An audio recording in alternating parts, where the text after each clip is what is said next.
Hello and welcome back to Outrage, a podcast about Latino culture. Go ahead and subscribe to our channel if you haven't already, and like the video if you like what we're doing. You can follow us on Instagram at Outrage on Instagram. How do you spell it? ISIMOPOD, or email us at ousimopod@gmail.com. My name is Gerardo Alarcon. I'm Dominic Angel. And I'm Ryan Reyes, and we got a sponsor today.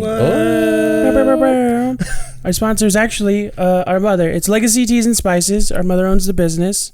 It is hand-blended artisanal spices and tea blends. And we actually have a code this week. So you go to Legacy Teas and Spices, use the code Hot-Isimo20 for 20% off your next order. Tight. What's the website called? LegacyTeasandSpices.com. LEGACYTEASANDSPICYS. Yes. Fuck. Spices. Spices. Sorry, Mom. We tried our best. Yeah. Almost eating too many Hot Cheetos. But for real, I like how you guys kept along with that whole spelling right now. I had it in my head. You We're did like a pretty ready with good judges job. like, that is incorrect.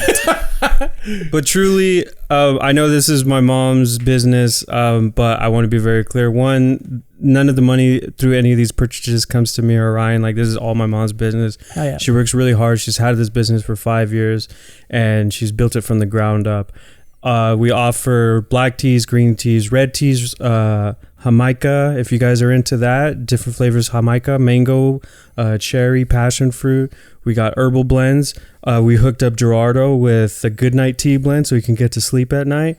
How's that working out for you? It's working. I sleep with valerian root in my system now.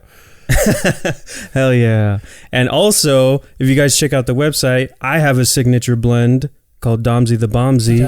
I do. It's on the website. Check it out. It's half yerba mate, half black tea with coconut chocolate blend. It's amazing. Go ahead and show her some love. Go to legacyteasandspices.com and Hot-Isimo20 from now until June 30th, 2021. Tight. Sweet. Well, today we're doing an emergency episode for a story that's popping off right now. Dom, you want to tell them what's happening? Oh my God. Okay, so first of all, we're all Mexican, right? We're all from Southern California, and I'm surprised, like, this news dropped. It's been an ongoing story for as long as I could remember. Everybody knows how Hot Cheetos came about, right? Yeah. We all know.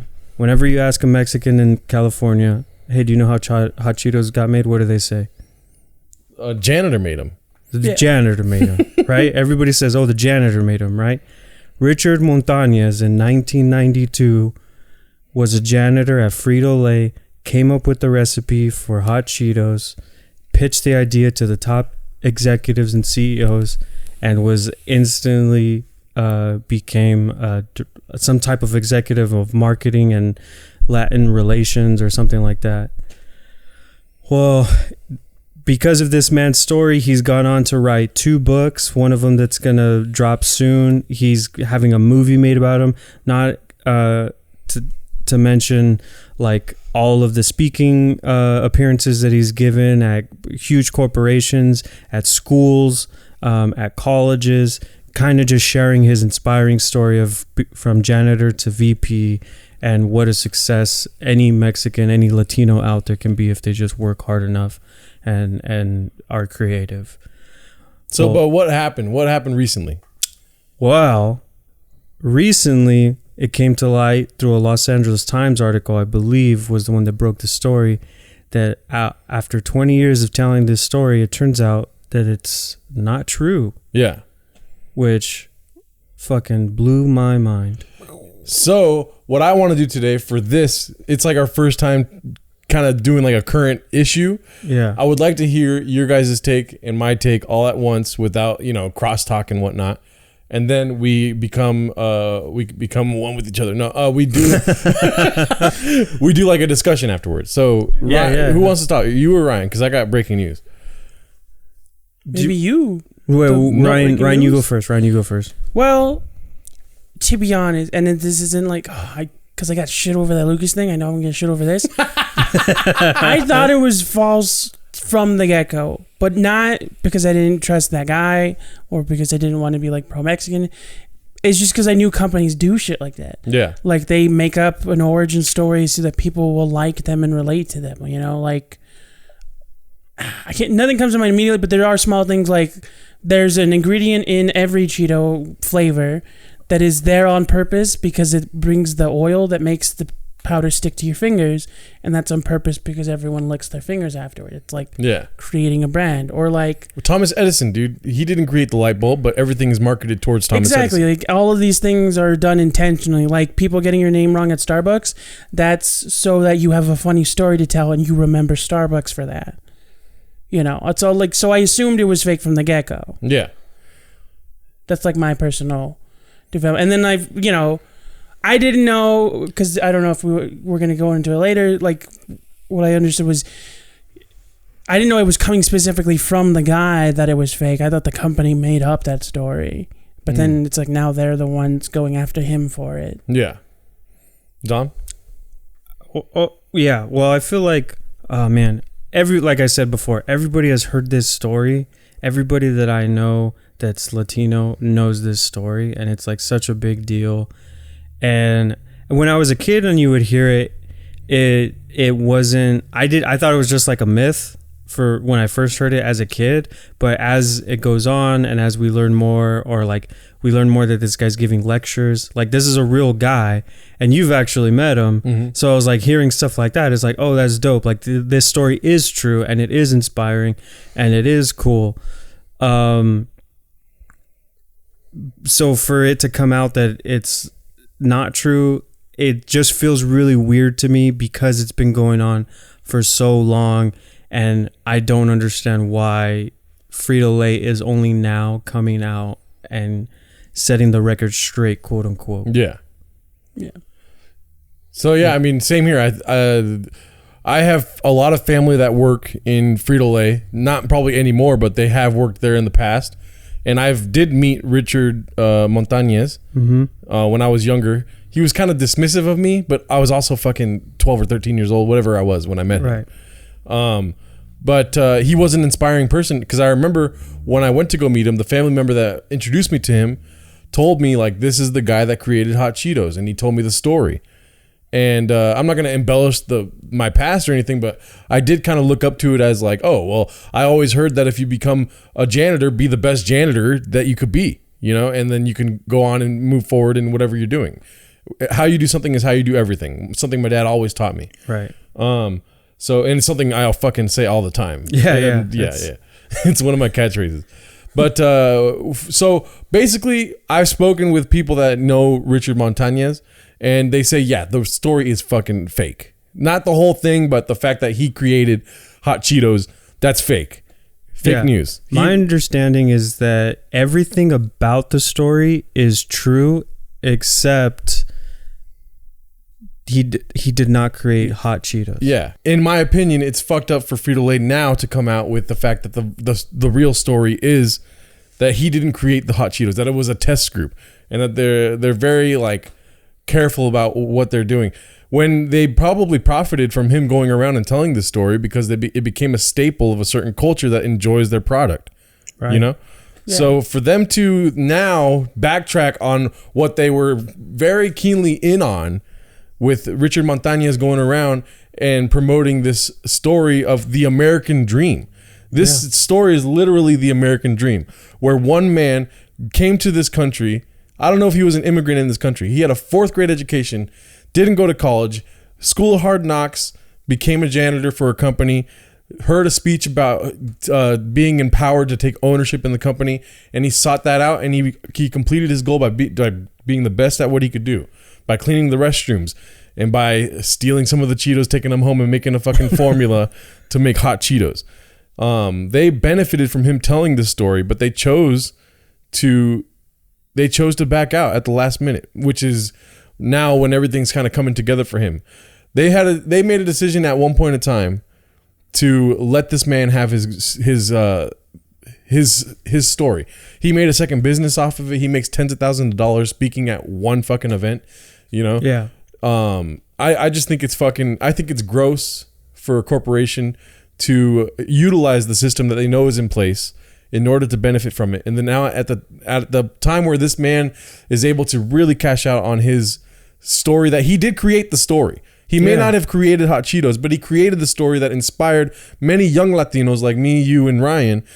Maybe not us specifically with this story, but those kind of stories do inspire us young Latinos. Yeah. Even hearing it now, even in hearing it in the light that it's fake, it's inspiring after we watched the interview last night. Yeah, I mean, that dude is still like, even like you said, even now that it came out that it's not true. So just for people that are not super familiar with the story, just to touch on it a little bit, he did start as a janitor, he became a machinist, and he did do all those steps to pitch to executives, but it was for a different part of the company. He invented the chile and lime Lays and a couple of other things for Sabritas, which was the brand offshoot of Frito-Lay that was going to target the Latino community. He did all that, but he just didn't do Hot Cheetos. So it's like, he's still an inspiring story. And one thing he did right, like, some people will look at this dude and think he's a scam artist, he's a con man or whatever. But one, he was endorsed by Frito-Lay's the entire time, and two, that's the beauty of this is that he's an artist. You're taking the artist out of what he did. Like, he created this story that is so powerful that it touched hundreds of thousands of people. And I'm definitely sure, just like you said, if you're going to be the best, if you're going to be a janitor, be the best janitor. This guy was a testament to that saying, to that idea that you can work hard. And again, even if he was lying about the one thing, the Hot Cheetos, his story is still true. He still did do those things. Yeah. So again, like, it just fucking sucks. We'll say it 100 times. Frito-Lay was in on this the entire time, and they're only deciding now that he's at the peak of his popularity and at the peak of opportunity to profit from this story. They used him to create a solid relationship between Hot Cheetos and the Latino community. And now that they can't profit off of him and he's profiting by himself, that he retired in 2019 and he's making his own money, now all of a sudden they're coming out and setting the record straight and making sure that everybody knows what really went down. That's fucked up. That's bullshit. That's corporate greed. Yeah. Do you have anything to say, Ryan? Because in my opinion, right? Sorry, because I do. I just wanted to make sure you didn't want to speak right now. In my opinion, dude, Frito-Lay is backing Lynn Greenfeld. Right? Or whatever her name is. His or her name. Yeah. The person that supposedly created it. That came up with the name. So Frito-Lay's position is that not one person came out with... not one person invented Hot Cheetos. It was a group of people that worked on it. But Lynn Greenfeld is credited with coming up with the name. Yeah. But Lynn Greenfeld is the name right now that is kind of pushing forward this movement along with Frito-Lay. When Frito-Lay was endorsing Richard Montañez silently so that they can come out now to say, like, no, this is our stance on things fucking 30 years later, dude. Yeah. After the product has already made its run through a community. Like, it's a huge part. Like, there's Chola Orange, the band that we worked with. Yeah. Hot Cheeto Stains is one of their best songs. And it's about Hot Cheetos. Yeah. And, like, connects to that culture of people in the Latino community that eat Hot Cheetos. Yeah, it's wild. So... Again, wait, did you have anything to say, Ryan? No, I was just gonna add to it, like, it unless there was a dispute involved, there's no reason, like, even if he's not relying on them for income anymore, they still benefit from keeping the story. Yeah. Like I said before, like, other companies have done shit like this. Pepperidge Farm, they all create characters and stories for themselves, and this is the only one that I've ever seen that's not a white guy, and it's the only one that has a problem now. Yeah. And it's like, it's all bullshit because I don't know what they could not be benefiting from. Yeah. That they have to do this now. And honestly, they should give Richard Montañez this win, dude. He surrounded his life around this product. He is the Hot Cheeto guy. Like, give him this movie. Don't make any controversy around it. It's bullshit that a corporation will make a decision this big for one person's life that they have benefited from, whether it be in a small dollar amount figure. You'll never know how big Cheetos would have been without this guy's story, without the connection to the Latino community. For real. We never know. But you guys chose to make that decision at one time, and you chose to let him go around on all these different shows and talk about how crazy of a story it really is if it truly happened that way. It may have not happened that way. Maybe Richard Montañez is a scam artist, but at least maybe they did give him a chance to like, hey, we're going to run with this story unless you want to come out and tell people yourselves. Like, allow him to tell people that it's not a real story. Allow him to connect with his audience instead of getting blindsided by this LA Times article, dude. Yeah. And as far as I can tell, I don't know this guy personally. I don't know if he's a good or bad person or not. But from what I do know, from what's out there, he ran with this story. He benefited his company that he worked for, and he gave to charity. Like, he inspired the youth. He tried to give back to the youth. He gave scholarship money, and he donated and held events for hungry kids and stuff like that. Like, he's not somebody. This is not a story where I feel uncomfortable by somebody that told an untrue story. Yeah. Like that I feel like that he's scamming people out of me. He's going and giving these talks at Walmart. Yeah, at huge corporations that can afford $50,000. Yeah, he's not scamming people out of their money. Yeah, like the normal, average, blue collar working people. And the thing, like you said, Frito-Lay, like this guy wrote 2 books and a movie. The Lynn Greenfeld didn't find out about this story until 2018 when it was announced that there was a movie being made about Montañez. Then she reached out to the legal department at Frito-Lay to see what's going on. This guy from California is taking credit for this. And the legal department essentially said, we're well aware of Richard Montañez. We're well aware of the story and his books.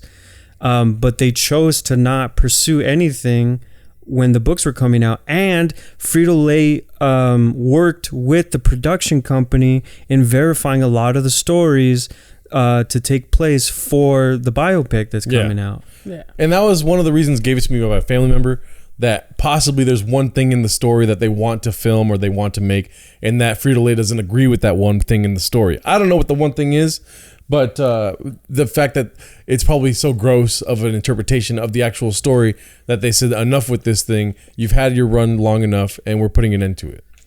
Well, when was something just occurred to me. When was the article released? Was this before or after it came out? The article came out last week or something. The article saying that it was a lie came out last week. Well, was this before or after the company confirmed that it wasn't true? I think the article has to do with the company confirming that it's not a true story. What just occurred to me was they could have this person who is upset about this someone else benefiting from what they contributed to could have gone to the media, gave them like an in on the story. Exactly. And the company caught wind and is just trying to reduce the flack on that. Yeah. Like, they're casting him out to dry so they don't get any flack for letting him make up a story. Yeah. And that's what's crazy about Frito-Lay is any article you read, particularly the Los Angeles Times article, they're very, very careful about what they say. Essentially, every single statement that they give out is, we cannot confirm or deny. Yeah. All that they say is that there's no evidence that he was part of the Hot Cheetos creation, but they don't deny that he wasn't. They just say that they don't have any evidence. And now, to a lot of people, that sounds like, well, that means that he wasn't there. But you know, there's one guy named Al Carey or Al Coney or something that has gone on record to support and say that this wouldn't have happened without Richard Montañez. And then also, not to mention the backing of major media outlets.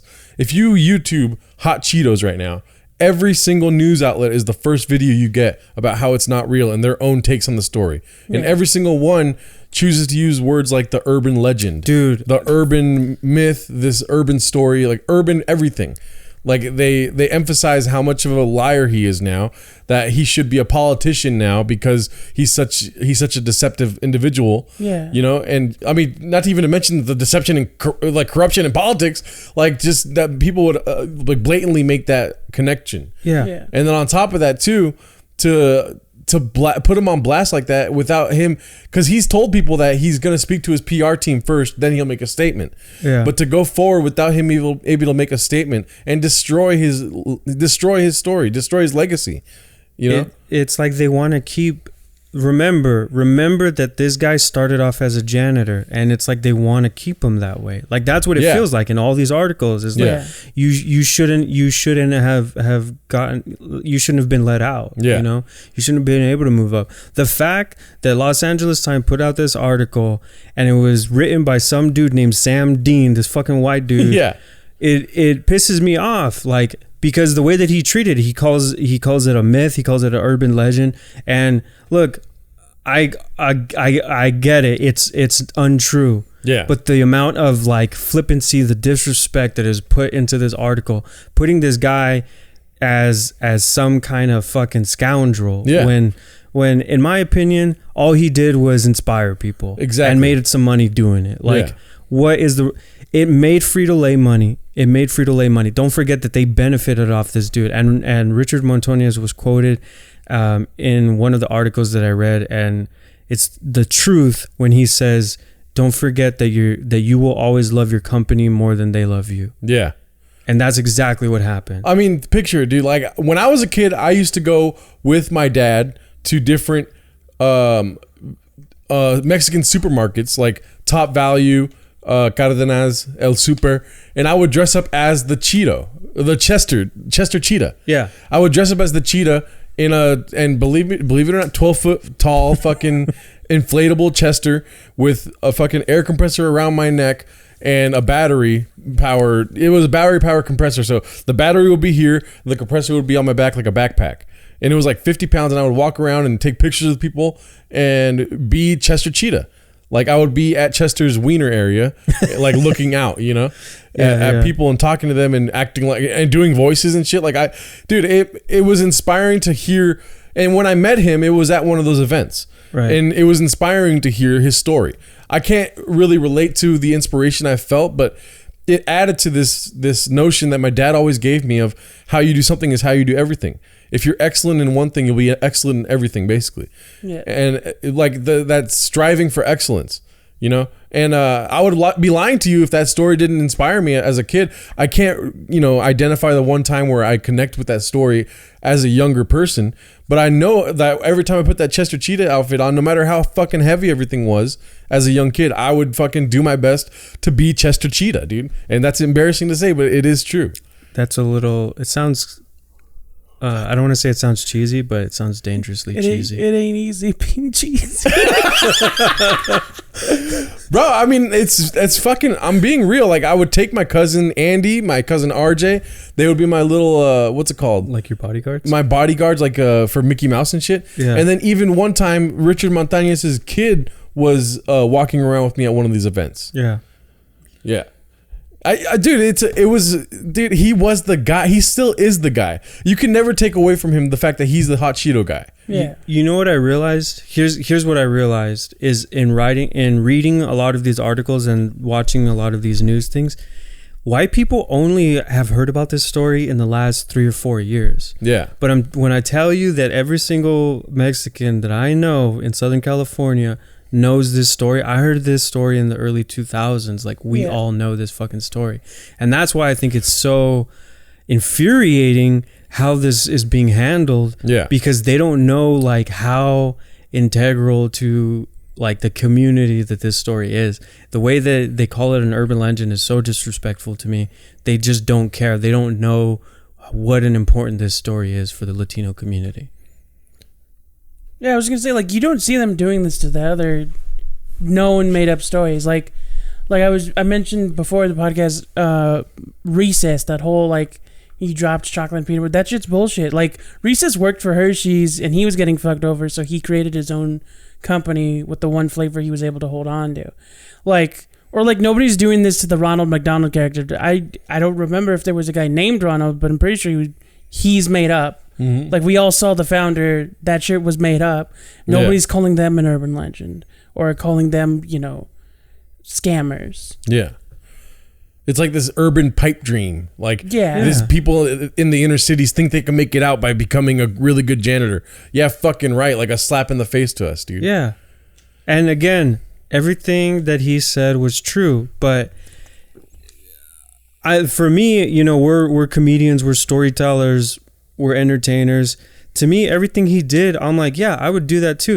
If his story was left out, that he came up with Hot Cheetos, like everything about his story is still inspiring, but you need that totem, you need that holy grail, you need that symbol, and there's no denying that Hot Cheetos is the biggest flavor, the biggest brand, the biggest cultural icon is Hot Cheetos. And for the story to work, it has to be Hot Cheetos. And like Frito-Lay understood that for sure. That's why they let this go on for so long. So it's just like, I understand maybe this guy embellishes. You know, you mentioned that he had a 4th grade education. I saw that he most likely dropped out in 9th grade. But this guy understands how to tell a story. And again, even if it's not true, even if there's parts that he embellished, like it's still, who is it hurting? Yeah. Who is it hurting? Yeah. Tell Lynn Greenfeld to go give speeches then. Yeah. Like, who is this story hurting? It's only, in my opinion, done good. The you know, the worst thing that you could say is that this guy sold books and took people's money on a false story. But it's like, if somebody reads this story and gets inspired and works hard at their jobs and becomes successful, if it inspires kids to go to college, to get to follow their dreams, to do anything, this is not telling people to not try hard, and it's not telling people to join gangs or to do drugs or to do anything bad. It's all beneficial to society at large. Like, it's, I don't know. Just let the dude have his fucking story. I don't care if it's fake. I truly, at this point, I don't care. And I think it's disgusting how it's being handled. Well, I mean, props to Richard Montañez. If it is a fake story, like, you came up big, dude. And I mean, I'm happy with that, dude. He's a great person, in my opinion. Whether or not he had a 4th or 9th grade education, that's a lot more than the general white population gets, at least in these inner cities. Yeah. You know, he came from Ontario. Like, he's so close to home for me. Yeah. You know, and I still find it to be an inspiring story, even this far later. Yeah. Which is kind of weird too, because we should have made a lot more progress than looking up to somebody that was a janitor and became something bigger, you know? I don't know. Anyways, PepsiCo made him a fucking executive of the company. So they were, if they knew this whole time, if they have documented evidence that he would never came up with the hot Cheeto formula or anything, they ran it to the bank, you know? And now that when he tries to run it to the bank, they put it in his butthole. I really Sorry, I was gonna say another word, but you know. Because they like pulled the rug. They pulled the rug underneath his feet. Out of his butthole. No. They pulled the rug out of his butthole. Yeah. All right. Final thoughts. Oh my God. This rounding one out. can't go on TikTok.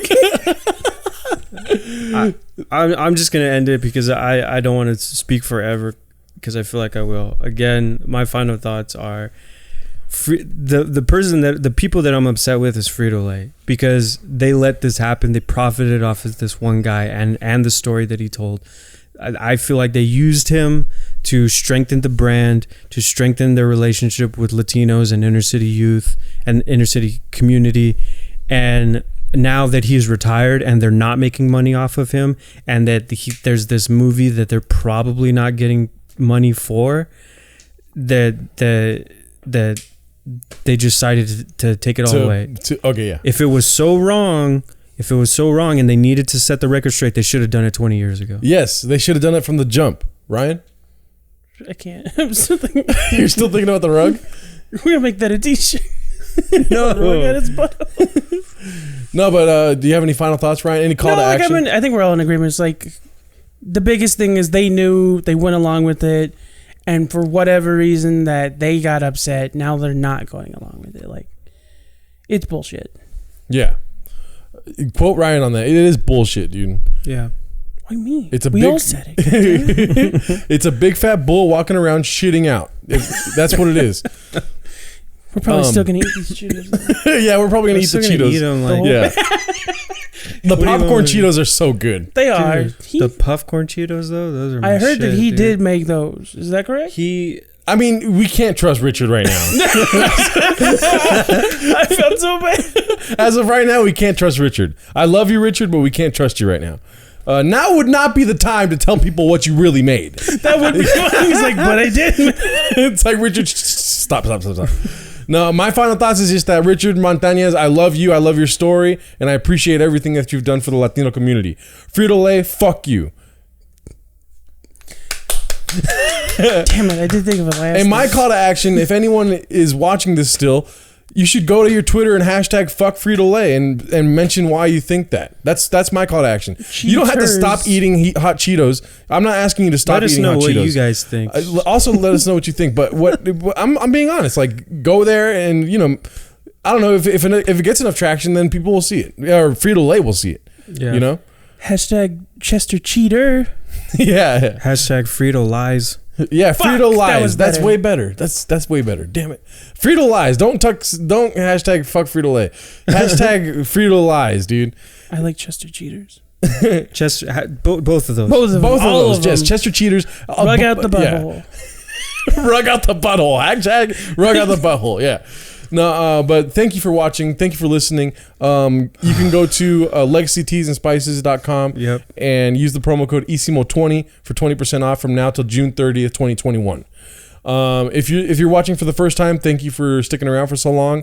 Subscribe to the podcast, like the episode if you like it, leave a comment, let us know what you think about this whole situation. I can't make the turn to Takis. I gotta say Hot They're Cheetos. so salty. I love Takis, but I love Hot Cheetos more than Takis. There's no comparison.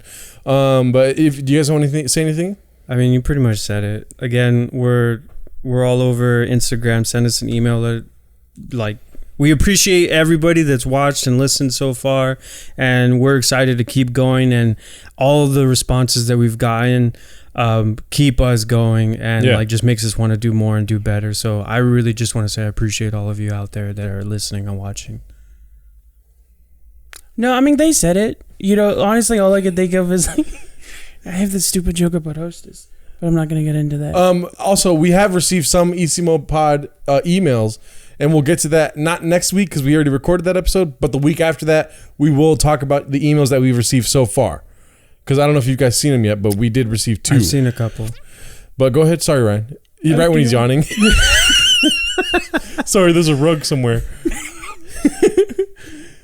Can see a man about a rug. Proctologist. No.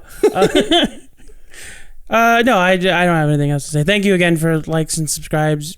Check out our page. You can find all our link trees on our page. We're on TikTok, Instagram, Twitter.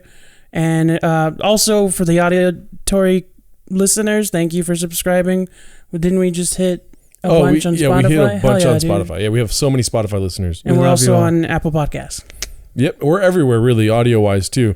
Thank you so much. This is a society and culture podcast, so if you do leave us a rating, that helps a lot. Because I did not realize how intense the podcast society and culture category is. It's pretty intense. We're not on any charts yet, which we have a lot more listeners than any other podcast I've ever been on.